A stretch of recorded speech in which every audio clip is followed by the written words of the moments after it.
Was it the voice? Was it the fire burning in me? All of the noise turned into choirs of harmony. Left me with the pieces of forever that you broke. But since you left me alone, I've been high.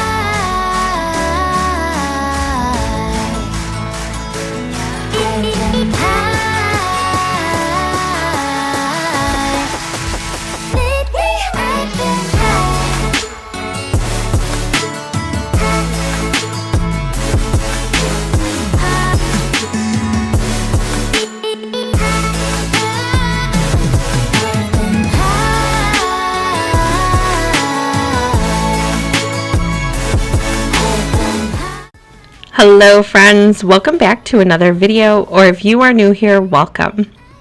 Today is another super busy day of homeschooling, so I have planned probably the easiest crockpot meal that I could possibly find.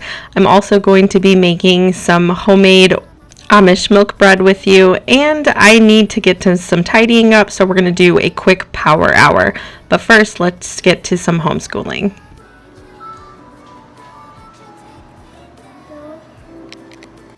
I am pretty strategic when it comes to planning our school for each day.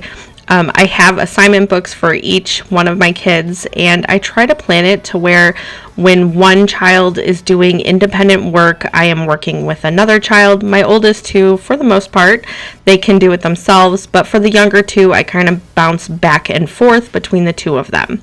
So my younger two boys have now moved on into the kitchen and they're working on their online courses. So while they're busy doing that, I am going to prep some dinner. This is such an easy crockpot meal, and I have made this recently on my channel. So if you missed it, I will put the recipe down below in the description box. But this one is so super cheap. It makes a huge portion and it is very, very good. This is Crockpot French onion meatballs.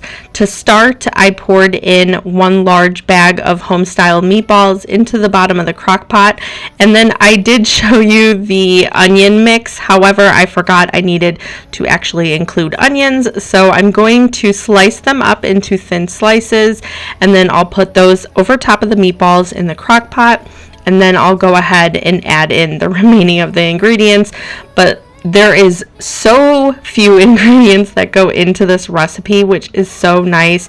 You don't have to have very much, and it is less than $20 to make this whole meal. I think the meatballs now, they keep going up in price, I've noticed over the year, but I'm pretty sure they're around $7 for the large bag of them. And then a couple cans of French onion soup is only a couple bucks. And then again, for the onion and French onion soup mix, those are again just another couple of bucks. So $20 or less for this huge portion. You can serve it with whatever you want. I usually like to serve mine with noodles. It's kind of been like a favorite, and I will make those in this video as well. I make like a butter noodles with some other little herbs and stuff in them, and then I just pour the sauce from the meatballs and the meatballs over top, and it is such a win in my family. This is also a perfect meal because, like I said, not only is it very cheap, especially with today's prices, but it is so quick to throw together. I am literally prepping it in between the little amount of downtime that I have between each one of the boys' courses. So it takes no time at all just to throw all this in the crock pot and then start the crock pot and move on with whatever you're working on. This is also a meal that you can throw together before work and have cook on low all day while you're gone. If you do that, I would add 1 of these cans of either water or broth just to give it a little bit more liquid, which is actually what I already do. Even though I'm home, it's just how I prefer it.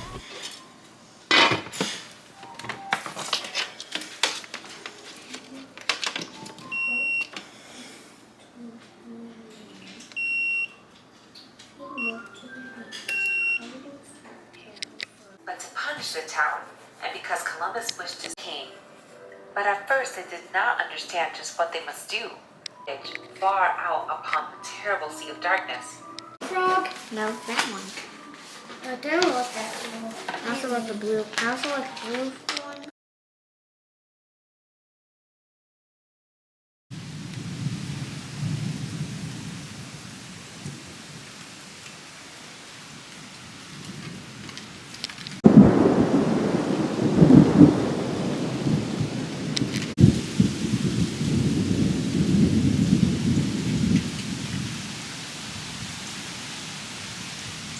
There's a storm rolling in. We haven't had a storm in quite a while, so I'm looking forward to it. It's actually been quite a while since we have had rain. We're under a burn ban, this entire area, because we have not had rain in maybe months at this point. So I am so welcoming this summer storm.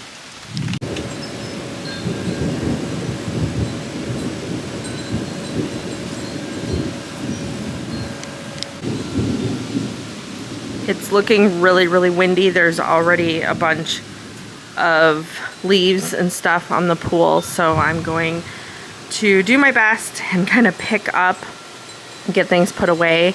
I don't know. I don't think we're actually expecting very much, so I might just leave the cushions. They're waterproof anyway, so I might just leave that because I don't know if we're actually going to be hit with a storm, but I am going to put down the umbrella because I don't want that tipping over and breaking anything or landing in the pool like we've had happen in the past. So I'm gonna put that away at least because I think this should just kind of blow through us pretty quickly.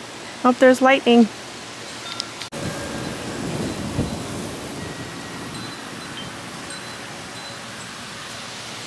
There's a little spider on it.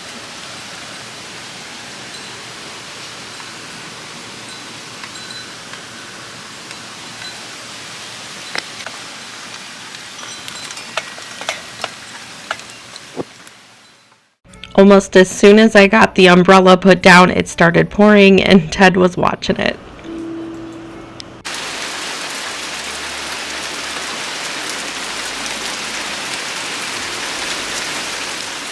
We have wrapped up our schooling for the day, and before I jump straight into tidying up afterwards, I am going to start on some Amish milk bread. I mentioned it in my last video, and I had a couple people reach out to me looking forward to this recipe, so I will be posting it down below in the description box if you're interested in making it yourself. This bread is delicious. It is sweeter than a white bread. I wouldn't consider it like a Hawaiian loaf, but it is. My husband, he compares it to a Hawaiian loaf. I don't think it's as sweet, but it is sweeter than your traditional white bread. It does use yeast instead of sourdough, and I know I have a couple viewers that they have a hard time with sourdough, so they'll probably be looking forward to that. But I'm going to start putting everything together so I can get it started and ready for its first rise, and that way it has time for its second rise before dinner. If you follow me over on Instagram, you probably have already seen in my stories how many times I've actually made this bread in the last week, and it is almost embarrassing. I mean, I probably should be more embarrassed, but it's embarrassing. I think I've made 6 loaves in the last week. However, they have not all been for my family, so that's why I'm not as embarrassed. But this recipe makes 2 loaves, so usually I'll make it on a night that I'm planning on serving one of the loaves, and I'll put it on the table with dinner and with some jam, some butter, and then usually they'll eat like 3/4 of the loaf just with dinner, and then throughout the week then we'll also eat the other ones with, you know, other meals, lunch, breakfast. My kids love, just for a snack, some jam on a piece of bread, so we use it all up. I did make some to bring to my grandma and my mom, and then I also made another batch for my aunt's office at work. So we have been giving all of these loaves away, and I did recently just do a large batch of jam for our pantry, so I've been also giving the loaves away with the jam, and people have really enjoyed it. I have all the ingredients in the stand mixer and I have it mixing together with the dough hook. Now I do like to let this go for a couple of minutes, like 2 to 3. I feel like it makes for fluffier bread. So I do let this go for 2 to 3 minutes, usually about 2. Then once it's done and it makes a dough ball, I will put a little bit of oil on the side of the bowl and then I'll let it just rotate a couple of times to fully coat the dough ball. So that is what I'm doing here, and then I'll turn it off and I will form it into a ball and then cover it up so it can have its first rise.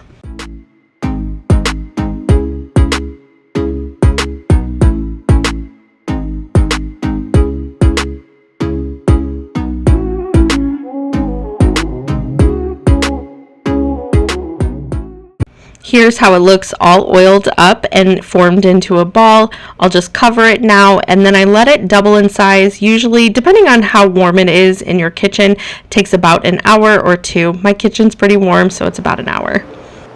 I've started listening to fall stuff on the TV during school time, and I don't know if it's the weather or what, but I am itching to put up fall decor, so I'm thinking this weekend is when it's going to happen.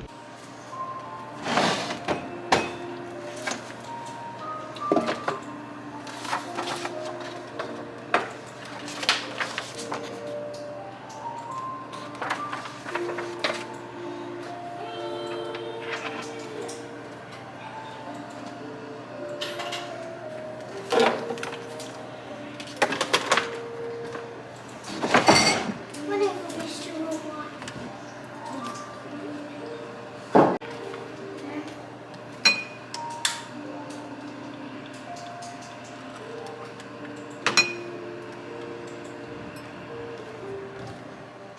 Also, I think there's something about lighting a candle that feels like fall, and so that is kind of why I did that. I am so excited to have the candles and the cooler days and the flannel shirts. I'm just so excited for it. So anyway, like I said, I think I am going to be putting up my fall decor this weekend. I've been itching, but I've tried to hold off to be able to really enjoy it, and I don't really go all out. I don't go crazy. I just, put out what we have. We have pumpkins, and I started last year. I hung witches hats in our ceiling and candles, and I think I'm going to do that. I might switch it up a little bit, but yeah, I'm just so excited. So anyway, the boys were, they're done with school, but they were working on something. Oh, they were playing little computer games they found. So now this year they're doing some curriculum online, and it has educational games, which they are loving. So that is what they're doing. They have found some educational games that they wanted to play when they were all done with their schoolwork. So I was letting them do that, and I was quickly going through and just vacuuming up and tidying up, putting things away. I have these battery operated candles that I think I got like on Temu a couple years ago, and they actually work really well.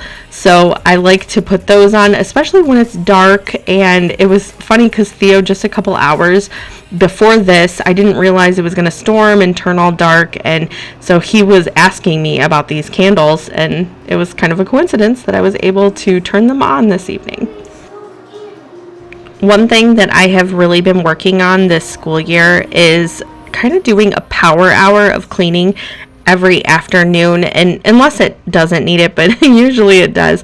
And I was actually recently just talking to another mom, and she was wondering, how are we getting it all done during the day, how it's just piling up for her. And that kind of really made me think about my routine and how I do things in my house.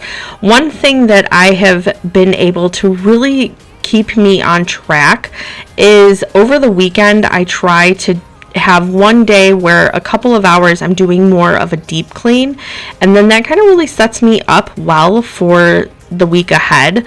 And then during the week, the power hours, I don't clean it all throughout the day. I usually will tidy up a little bit in the morning, like before we start school. I've been getting up earlier and doing a couple little things, but really not very much.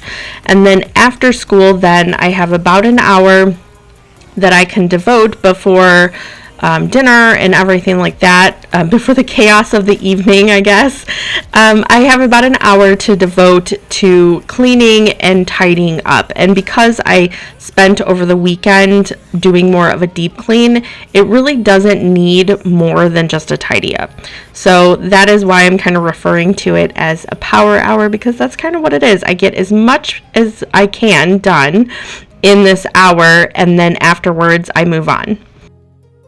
Another reason behind my whole power hour thing, like, yes, it is working out very well with our schooling and stuff like that. And even if your kids are going to public school and you work, coming home and just giving yourself an hour, or if you don't have an hour, give yourself 30 minutes, whatever you can give yourself will work, and just get as much done during that time.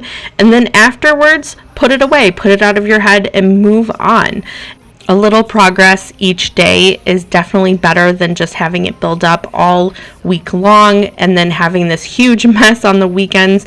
Also, there is no need to be absolutely perfect about it. You know, the kids, they're going to make a mess. This is just the stage of life that we're in right now.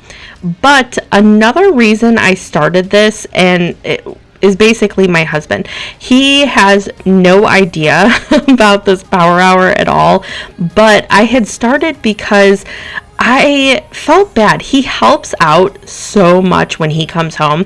He goes in early for work. I mean, it is still dark outside, and he works on job sites or in a shop that has no AC, and it has been like 110 here recently. So he is working in the heat all day long, and then he comes home and he is so willing to help with everything and anything, and he'll continue to just do everything around the house. And sure, you know, he is doing his part and helping me out, and I so much appreciate that, and I love that he is that person.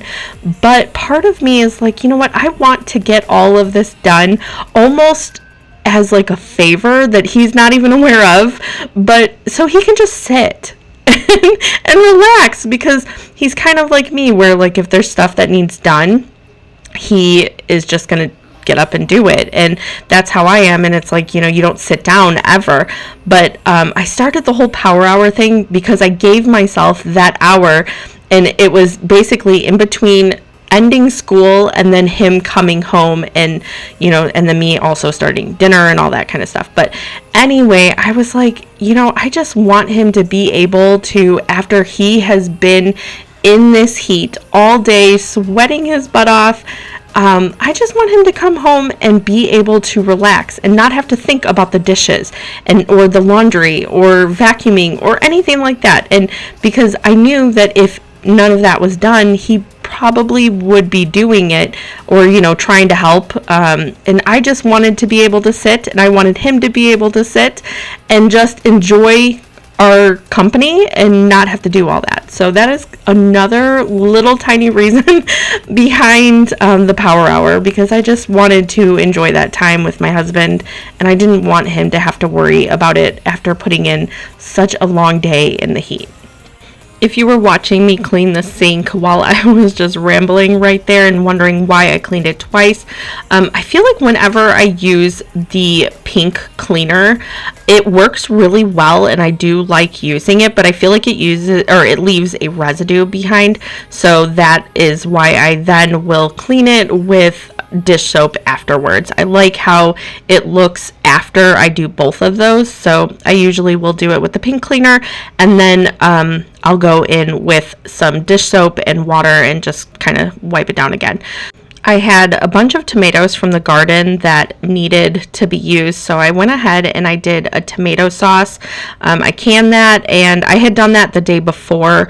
I put them in a water bath, and it was just a smaller batch. So now I'm going through, washing the jars, taking the ring off, and testing the seal to make sure that it is good. And then I'll dry them off, and I'll put them away.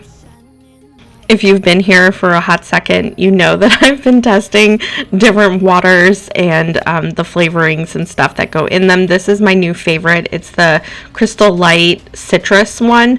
It tastes like orange. I really, really love it. It's funny because I think it's odd that it doesn't say just orange. It says citrus, so I don't know if there's other flavorings in that, but My mom, she loves orange flavoring, and she actually does not like this flavor at all. So I thought that was kind of funny.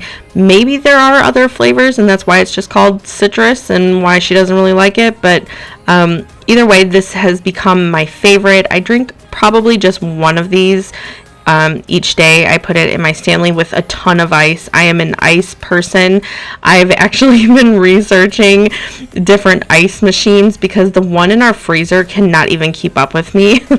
That's how terrible I am with ice. But anyway, so I'll put ice and then a whole bottle of water and then one of those flavor packets, and I do that about once a day usually. But I am moving on to the bread. It is done with its first rise, so I'm going to take it out and form it into 2 loaves, and then I'm going to put it into the bread pans for its second rise. So for the bread pans, I will grease them completely, and then I put in a piece of parchment paper into each pan because I feel like that really helps with getting it out. It almost just comes completely out whenever it's done. So that is why there's parchment paper, but I also do grease the pans as well. And whenever I do these loaves, you see me pushing it down, I'm getting all the air bubbles out, and then I'll fold it in, and then I kind of drag it along the counter to form the seal and kind of get it shaped into a loaf, tuck in the sides, and then I'll put it in the pan. And I like to put it over on the stove where it's nice and warm, especially if I'm cooking, so you'll see me do that as well.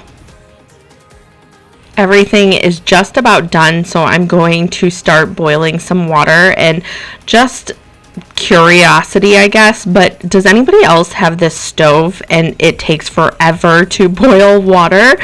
Because that's how it is for us. It takes longer than I feel like it should, and I don't know if that's coming from our old house. We had gas, and so I loved cooking on gas, and then we came, to this house and it's an electric stove. I don't know if that's the reasoning, but it just takes forever to boil water. So I'm getting the water boiling for the noodles, and I'm now moving on over here. I'm going to shred up this Gouda cheese. You're supposed to use another kind. I don't remember offhand, and of course I do not have the recipe in front of me like normal, but I'll put down below the actual cheese that you're supposed to use. I could not find it, so I just got Gouda, and even though it was very tasty, it kind of chunked together, and it wasn't like, it was almost like eating a cheese stick, like a melty cheese stick. So I don't really suggest using this. Like I said, they were suggesting another cheese in the recipe, and I just could not find that. So that is why I chose this. I have also made this without the cheese, and I feel like it's literally just as good. So I don't think you really even have to put cheese if you don't want to. So if you are putting cheese in though, at about an hour, 45 minutes ish before it's done, you'll mix up the meatballs, give it a nice good stir, and then you'll put the cheese over top and then put the lid on, and it will be nice and melty, and you'll be ready to eat in the next hour. I did not use that entire block of cheese. I don't really know how much I used, honestly. I mean, who's measuring cheese? We're not in this house, so if you're using cheese, do this much or however much you want to do, because we're not measuring cheese over here, and I feel like that's weird. Why measure cheese?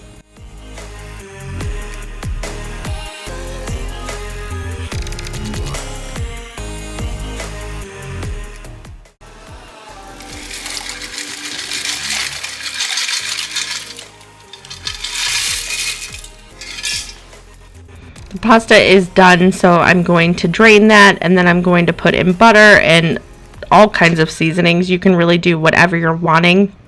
But do you see my little bread tent I made back here? There's a little vent that comes from the oven, and I like to put a cloth there to kind of put it in that direction of the bread or something. I don't know. Anyway, so I put in 1 stick of butter, and I do garlic, onion powder. I like to do parsley, salt, pepper, and I kind of keep it at that. You can add so many other different things. I like to kind of keep it pretty simple though. You can also add cheese, but because I added cheese to the meatballs, I'm not doing that. I'm just keeping it very simple. So I'll stir it together, melt the butter down, and there you have it. It's butter noodles. I forgot, I also added just a splash of chicken broth. You can absolutely leave that out.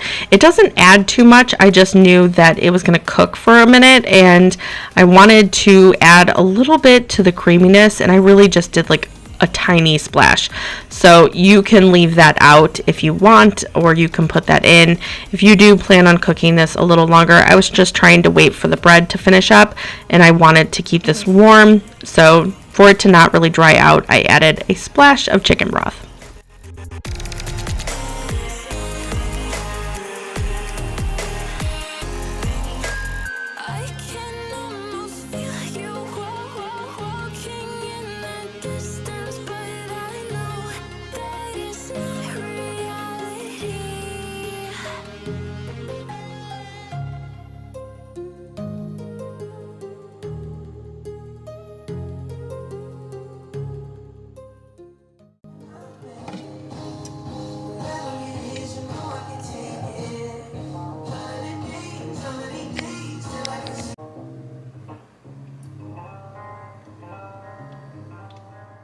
Everything is now done, and here is how dinner turned out. The bread turned out perfect.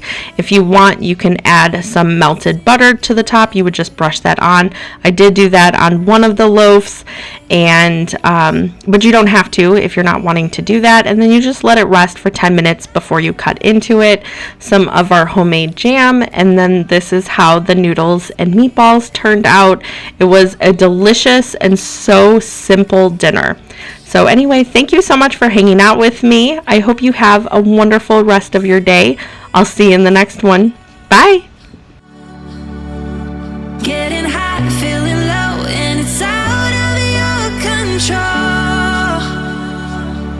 You should know that I want